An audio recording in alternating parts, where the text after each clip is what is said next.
আগন্তুক 2021 বৰ্ষৰ যি অসম বিধানসভা নিৰ্বাচন আহি আছে আৰু মাত্ৰ 2 মাহৰ পাছতে অসম বিধানসভা নিৰ্বাচন ৰাইজৰ মাজত আহি আছে।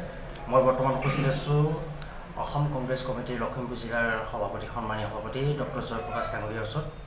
তেখেতৰ পৰা মই এই অসম বিধানসভা নিৰ্বাচনৰ ক্ষেত্ৰত লখিমপুৰ জিলাৰ 4টা বিধানসভা সমষ্টিক লৈ কিছু কথা পাতিম।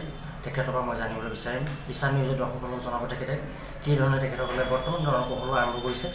সকলো সামৰি মই প্ৰথমে ঈশান নিউজৰ দৰ্শকসকলক জনাইছোঁ। এয়া আমাৰ জয়প্ৰকাশ ডাঙৰীয়া, আপোনাক ঈশান নিউজলৈ স্বাগতম জনাইছোঁ। কি ক'ব এই মুহূৰ্তত আপুনি? ধন্যবাদ জনাইছোঁ যে আপোনালোকে লখিমপুৰ জিলা কংগ্ৰেছৰ কাৰ্যালয়লৈ আহিছে আৰু আমাৰ মনৰ ভাৱ জানিব বিচাৰিছে, তাৰ বাবে আপোনাক ধন্যবাদ। হয়, নিশ্চিতভাৱে ক'ব লাগিব আপোনাৰ বৰ্তমান যি নিৰ্বাচন গোটেই ৰাজ্যতে চলি আছে, নিৰ্বাচনৰ কুচকাৱাজ চলি আছে। আপুনি লখিমপুৰ জিলাৰ সভাপতি হিচাপে আপোনাৰ অন্তৰ্গত 4টা বিধানসভা সমষ্টি আছে। আপুনি কি ক'ব 4টা বিধানসভা সমষ্টি আপোনাক কেনেকুৱা বৰ্তমান কি পৰ্যায় পাইছে আপুনি? এইবাৰ আমাৰ লখিমপুৰত 4টা বিধানসভা 4টাই কংগ্ৰেছ জিকিব। হয়, কাৰণ এইটো 4টা বিধানসভা আগতে কংগ্ৰেছে জিকিছে আৰু পৰিৱৰ্তনৰ ঢৌত ধৰক অলপ 15 বছৰ শাসনকালত মানুহে পৰিৱৰ্তন এটা বিচাৰিছিলে। পৰিৱৰ্তন বিচাৰিলে ভাবিছিলে কংগ্ৰেছে দিব নোৱাৰাখিনি বিজেপিয়ে দিব। কংগ্ৰেছে ধৰক 3 টকীয়া চাউল দিছিলে আৰু কয় বিজেপিয়ে ফ্ৰী চাউল বুলি কৈ পিনে কংগ্ৰেছৰ দিনত ধৰক আলুৰ দাম 15 টকা আছিলে, এতিয়া আলুৰ দাম 50 টকা হ'ল। এফালে তেখেতলোকে 2 টকা দিছে আৰু সিফালে তেখেতলোকে প্ৰত্যেক কেজিতে 30-40 টকা লৈ গৈছে।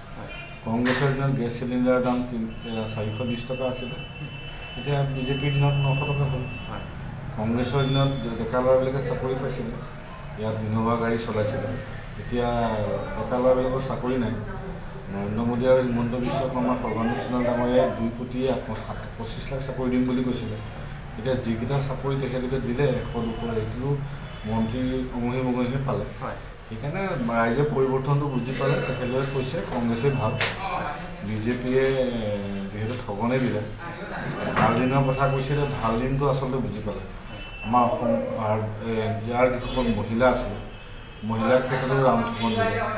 এতিয়া ছাত্ৰ ছাত্ৰীসকলক কংগ্ৰেছৰ দিনত লেপটপ দিছিলে, 2nd ডিভিজন পোৱা ল'ৰা ছোৱালীক টেবলেট দিছিলে, এতিয়া ষ্টাৰ পোৱা ল'ৰা ছোৱালীকহে পায়। সেইকাৰণে কংগ্ৰেছে যদি 100 কৰিছে তেখেতলোকে 10 কৰিব পৰা নাই। সেইকাৰণে কংগ্ৰেছক কংগ্ৰেছে পুনৰ ৰাইজে বিচাৰিছে আৰু নিশ্চিতভাৱে কংগ্ৰেছ আহিব। বিশেষকৈ মূল্য বৃদ্ধি, সাংঘাতিক মূল্য বৃদ্ধি হৈছে আৰু কংগ্ৰেছৰ দিনত যি বস্তুৰ দাম 30-20 টকা আছিলে সেই দাম এতিয়াকৈ 80-90 টকা আৰু পেট্ৰল ডিজেলৰ দাম কংগ্ৰেছৰ দিনত 50 টকা আছিলে, এতিয়াকৈ 90 টকা হ'ল। কৰোণাৰ নামত তেখেতলোকে কিমান নাটক কৰিলে আপোনালোকে দেখিলে। তাৰপাছত আপোনালোকে লখিমপুৰত বানপানী গৰাখহনীয়া পইচা কেইটাও নিদিয়া হ'ল। আজি লখিমপুৰ ঘোঁৰা কাটি লুইত খাবলৈ পোক পেলাই বানপীড়িত ৰাইজৰ গৰাখহনীয়া পইচাকেইটাও তেখেতলোকে পোৱা নাই। সেইকাৰণে লখিমপুৰ ৰাইজে নিশ্চিতভাৱে বিচাৰিছে যে এইবাৰ পৰিৱৰ্তন হ'ব, কংগ্ৰেছ পুনৰ ঘূৰি আহিব, লখিমপুৰ 4টা সমষ্টি কংগ্ৰেছ লৈ আহিব। এটা কথা ক'ব লাগিব, বিশেষকৈ লখিমপুৰ যি বিধানসভা সমষ্টি আছে, এই লখিমপুৰ বিধানসভা সমষ্টিৰ যিগৰাকী বৰ্তমানৰ বিধায়ক উৎপল ডাঙৰীয়া, তেখেতক ঠায়ে ঠায়ে বহুকেইটাও দিয়া দেখা গৈছে। এইটো কি কাৰণে হ'বলৈ পাইছে? উৎপল ডাঙৰীয়া, মই যেতিয়া স্কুল গৈছোঁ তেখেতে MLA আছিলে। আমাৰ ছাৰসকলে সুধিছিলে যে তোমালোকৰ MLA নাম লিখা, আমি লিখিলোঁ উৎপল ডাঙৰীয়া। ইয়াত মন্ত্ৰীও আছিলে। এজন বিধায়ক 25 বছৰ লখিমপুৰ ৰাইজে মৰম কৰিছিলে, কিন্তু 25 বছৰ মৰম কৰা বিধায়কজনে লখিমপুৰখনক 25 বছৰ পিছুৱাই দিলে। এতিয়া লখিমপুৰত এনেকুৱা ঠাই আছে য'ত বানপানী য'ত মহিলাই ল'ৰা ছোৱালীৰ নাৱত জন্ম দিয়ে, গুণাসুতি পূব তেলাই, লুইত খাবলৈ পশ্চিম তেলাই, এইবিলাক যিবিলাক বানপীড়িত ৰাইজ, তেখেতলোকৰ ঘৰলৈ যাবলৈ 12 ছোৱালী যদি 5 মিনিট লাগে লখিমপুৰ টাউনৰ পৰা, তেনে মানুহটোক প্ৰায় 5 ঘণ্টা লাগে। সেইকাৰণে মানুহে বুজি পালে তেখেতে ইমান দিন আমাৰ লখিমপুৰৰ মানুহৰ আৱেগক লৈ খেলিলে, ফটো ৰাজনীতি কৰিলে। সেইকাৰণে এতিয়া মানুহে বুজি পাইছে যে উৎপল ডাঙৰীয়াক একচুৱেলি বিদায় দিব লাগে আৰু বিদায় দিব এইবাৰ মই ভাবিছোঁ। হয়, আপোনাৰ এটা ডাঙৰ প্ৰশ্ন যে এই মুহূৰ্তত সুধিছোঁ, এগৰাকী মন্ত্ৰী আপোনালোকৰ একালৰ এগৰাকী সতীৰ্থ মন্ত্ৰী ডক্টৰ অজন্তা নেওগ ডাঙৰীয়ানী, লগতে ৰাজদীপ বুৰালা, তেওঁলোকৰ দৰে কেইজনমান বিজেপিলৈ গৈছে। তেওঁলোকৰ এইটো এই যি বিজেপি গমন, আপোনালোকৰ দলৰ কিবা ক্ষতি কৰাৰ সম্ভাৱনা আছে?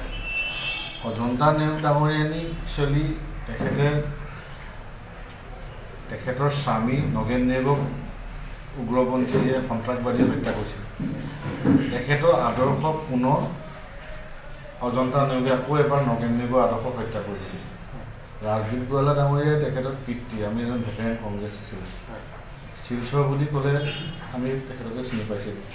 আৰু সেই মানুহজনৰ ল'ৰাজনে যেতিয়া কংগ্ৰেছ এৰি থৈ গুচি গ'ল, নিশ্চিতভাৱে তেখেতলোকৰ আদৰ্শক তেখেতলোকে হত্যা কৰিছে।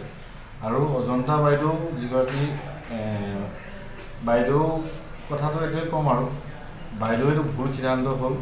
বাইদেউ আমাৰ ক্ষতি হোৱা নাই কংগ্ৰেছ দলত, ৰাইজে বাইদেউকে লেলি চেচে কৰিছে। বাইদেউ যোৱাৰ কাৰণে অসমৰ ৰাইজে কিন্তু কংগ্ৰেছ দললৈহে এতিয়া সঁহাৰি জনাইছে। কাৰণ বাইদেউ যে ভুল হয়, প্ৰত্যেকজন আপুনি ফেচবুকত গ'লে দেখিব, আপোনালোকৰ পৰ্টেল চেনেলবিলাকত ল'ৰাবিলাকক কমেণ্ট দেখিব, কংগ্ৰেছক বেয়া বুলি কোৱা নাই, বাইদেউক বেয়া বুলিহে কৈছে। আৰু বাইদেৱে 20 বছৰ 15 বছৰ মন্ত্ৰী পোৱাৰ পাছত যেতিয়া বিজেপিলৈ গৈছে, জৰুৰ কিছু ডালমেট কুছ কালা, ডালমেট কুছ কালাহে 100% কনফাৰ্ম। আপোনাৰ লখিমপুৰ, আপুনি সভাপতি, লখিমপুৰ জিলাখনৰ 4টা বিধানসভা সমষ্টিৰ ভিতৰত আপোনাৰ কোনটো সমষ্টি আটাইতকৈ ক্ৰিটিকেল বুলি ভাবে এই মুহূৰ্তত? ইয়াত ক্ৰিটিকেল নাই, এইটো ইতিহাসে চাব আপুনি, লখিমপুৰত মেক্সিমাম কংগ্ৰেছে জিকিব। আৰু এইবাৰ জিকিব 4টা সমষ্টি কংগ্ৰেছে জিকিব। অসমত কংগ্ৰেছ চৰকাৰ হ'ব আৰু আমি চাব 4ত 4 বিজেপি পিন্ধব। আৰু যিটো কিছুদিন পূৰ্বৰ পৰা ৰিপুণ বৰা ডাঙৰীয়াৰ বিৰুদ্ধে যিটো সৰব আলোচনা হৈ আছে যে তেওঁ কিছুমান ফাঁকিবাদৰ আশ্ৰয় লৈছে, পৌৰবিভাগৰ সৈতে কাণে কাণে কথা কয়, সেই সন্দৰ্ভত আপুনি কি মন্তব্য কৰিব? মই ভিডিঅ'টো চাইছোঁ, এইটো ফাঁকিবাজ নহয়। তেখেতে কৈছে আমি সময়ত উইল চি, আমি সময়ত চাম বুলি কৈছোঁ। আৰু নিশ্চিতভাৱে কংগ্ৰেছৰ এটা আছে, আৰু ৰিপুণ বৰা ডাঙৰীয়াও এজন ভাল কংগ্ৰেছৰ নেতা, ভাল তেখেত। মইতো জানো অসমৰ ইতিহাসত সকলোতকৈ লাষ্ট 20 বছৰ সকলোতকৈ ভাল শিক্ষামন্ত্ৰীগৰাকী হৈছে ৰিপুণ বৰা। আৰু ৰিপুণ বৰাক আমি এইবুলি জানো যে কেঁচা স্কুল পকা কৰা মানুহজনেই হৈছে ৰিপুণ বৰা। মানুহে পাহৰিলে নহ'ব, এইজন নেতা বহুত সুদক্ষ নেতা হয়। আৰু নিশ্চিতভাৱে তেখেতে যিখিনি ৰাইজক কৈছে আৰু 100% কৰিব বুলি আমি নিশ্চিত দিব পাৰোঁ।